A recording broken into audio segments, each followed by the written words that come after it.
سبيل الدموع سبيل مريح تنهدى يا صاحي كي تستريح وبث Kemudian pada malam hari ini Ustadz kita yang akan memberikan tausiah adalah Ustadz Herdian Saharangkuti, dan insya Allah akan membawakan tema meninggalkan hutang puasa. Ini tema saja, mungkin bisa berkembang.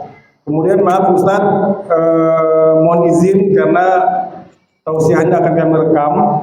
Pertama untuk syiar kita, yang kedua sebagai amal jariah lah ya. Nanti misalkan entah kita atau Ustadz yang memberi tausiah meninggal, ada amal jariah beliau. Nah, jadi jangan hanya di Facebook aja kita buat amal-amalnya kan di Facebook, apa-apa di posting. Mudah-mudahan ini jadi amal jariah. Bismillahirrahmanirrahim. Assalamualaikum warahmatullahi wabarakatuh. Waalaikumsalam warahmatullahi wabarakatuh. Innal hamdalillah wassalatu wassalamu ala Rasulillah. Allahumma shalli ala sayyidina Muhammad wa ala alihi wa ashabihi ajma'in. Subhanaka la ilma lana illa ma 'allamtana innaka antal alimul hakim. Bapak Ibu jamaah salat tarawih, cepat aja lebaran. Ini saya diamanahkan untuk mengupas secara singkat tentang meninggalkan hutang puasa. Ada di dalam Al-Quran dijelaskan cara membayar hutang puasa di surah Al-Baqarah ayat 184. Bismillahirrahmanirrahim. Faman kana minkum maridun aw ala safarin fa'iddatun min ayyamin ukhra wa 'alal ladzina yutiqunahu fidyatun ta'am miskin. Kurang lebih artinya begini. Kalau sedang sakit, silahkanlah puasa di hari yang lain. Sedang musafir dalam perjalanan, silahkan diganti di hari yang lain. Gantinya apa? Puasa. Nah, bagi orang yang berat mengerjakan puasa, ada sebab. Pertama, sakit yang tidak diharapkan lagi kesembuhannya. Nah, orang seperti ini membayarnya tidak lagi dengan puasa, tapi dengan fidyah. Bayar fidyah. Kemudian orang tua memang tidak sakit tapi sudah tua, nggak bisa lagi berpuasa, maka digantilah dengan fidyah. 1 bulan tidak puasa, gantilah dengan fidyah. Nanti kita jelaskan berapa fidyahnya. Kemudian seorang ibu yang sedang mengandung atau sedang menyusui, ini ada 3 ini modelnya. Pertama, dia dalam keadaan hamil dan menyusui dan dia khawatir akan dirinya. Saya tidak puasa. Kenapa? Saya khawatir diri saya tidak mampu. Nah, ini dia mengganti puasanya di hari yang lain. Tidak perlu fidyah. Yang kedua, kondisinya dia hamil atau sedang menyusu, dia khawatir tentang dirinya dan bayinya. Kalau saya puasa nanti saya khawatir kesehatan saya dan saya khawatir kesehatan bayi saya. Maka diganti dengan puasa sebanyak ia tinggalkan di hari yang lain. Nah, kondisi yang ketiga, dia khawatir bayinya. Dia tidak khawatir tentang dirinya. Saya khawatir bayi saya ini nanti kurang asupan gizi. Udahlah, saya nggak puasa. Khawatir karena bayinya. Maka dia ini 2 kena. 1, dia mengganti puasa. 2, dia membayar fidyah. Oke. Kesimpulannya, yang membayar fidyah itu cuma 3. 1, orang sakit yang tidak diharapkan kesembuhannya, sakit manual. Yang kedua, orang tua renta yang tidak diharapkan lagi mampu berpuasa, maka dia bayar fidyah. Yang ketiga, seorang ibu hamil atau sedang menyusu yang dia khawatir akan bayinya, maka dia dapat 2 qada puasa, bayar fidyah. Nah, yang menjadi pertanyaan sekarang begini, bagaimana kalau orang yang sudah meninggalkan puasa, salah satu di antara sebab-sebab yang itulah, entah ia tua, entah ia hamil tadi, atau memang rutinitas wanita haid atau nifas. Ramadan yang lalu tinggal 10, jumpa Ramadan ini belum terbayar, belum dikodonya. Macam mana ceritanya? Maka setelah habis Ramadan ini dia kodo dan fidyah, bukan fidyah sih namanya, denda. Didenda.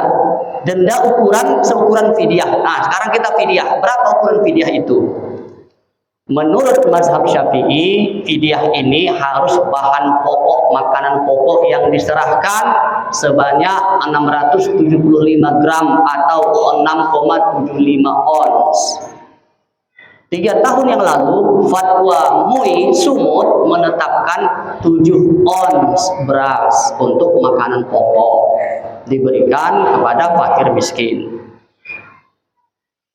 Kemudian Imam Hanafi boleh dengan uang, diuangkanlah untuk makan 1 hari. Makanya jangan heran kalau nanti kita dalam beberapa minggu ke depan melihat ada terpampang di masjid-masjid, misalnya nih zakat fitrah 30.000 bisa. Kemudian fidyah ada nanti yang buat 15.000 lah, ada yang buat 25.000 lah, ada yang buat 35.000. Ini berbeda-beda, tidak usah kita ributkan, karena mereka mengambil pengertian memberi makan 1 hari orang miskin itu. Kalau yang 15.000 mungkin patokan dia harga beras tadi. Kalau yang buat 25.000 dia buat 1 hari itu orang normalnya makan habisnya berapa? Katakanlah kalau pagi cukup 5.000 lontong, siangnya 10.000, malamnya 10.000, 25.000 1 hari dia makan. Nah, itulah mungkin pengambilan dari amil zakat di masjid tertentu tersebut. Nah, yang 35 itu yang membuat adalah Basnas, Badan Amal Zakat Nasional, menetapkan 35.000 per hari. Nah, kalau misalnya kita ada tinggal puasa 10 hari, kemudian kita kodo dengan bayar puasa lagi, selesai. Ini kan perkaranya sudah lewat masanya 1 tahun, belum terbayar, maka silakan diganti kodo puasa ditambah dengan denda per hari. Pilihlah yang tadi, yang mana? Silakan bebas memilih. Yang 15.000 mau bentuk uang. Kalau mau bentuk uang harus ada rujukannya. Cari masjid yang sudah menetapkan berapa. Masjid kita berapa Pak dibuat fidyah di sini?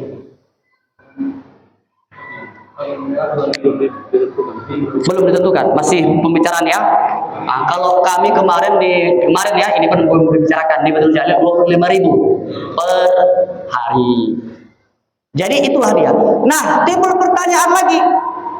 Setahun kemudian tak juga di kodonya 10 tadi. Nah, apakah ada pertambahan lagi? Tidak.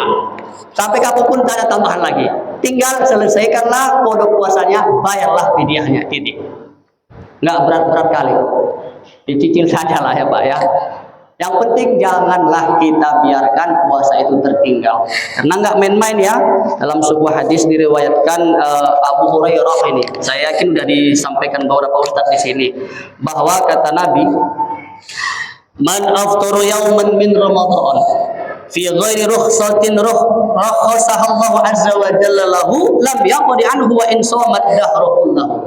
Siapa yang meninggalkan 1 hari aja puasa Ramadan, kemudian ia ganti di hari yang lain, tak akan mampu sebanding pahalanya, nilainya, walaupun puasa 1 tahun penuh.